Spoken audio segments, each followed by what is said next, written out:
నమస్కారం, ఘంటారావానికి స్వాగతం. ముందుగా ప్రధాన అంశాలు. రంగారెడ్డి జిల్లా చేవెళ్ల వద్ద ఘోర రోడ్డు ప్రమాదం. బస్సును ఢీకొన్న కంకర లారీ.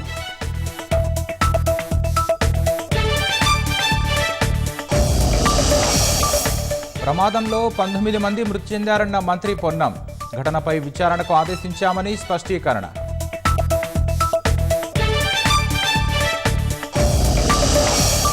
దుర్ఘటనలో 3 అక్కా చెల్లెళ్లు మృతి. కన్నీరు మున్నీరుగా విలపిస్తున్న తల్లిదండ్రులు.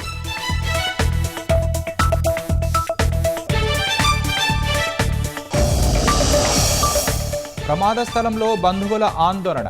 ఘటనా స్థలాన్ని పరిశీలించిన అదనపు డీజీ మహేష్ భగవత్.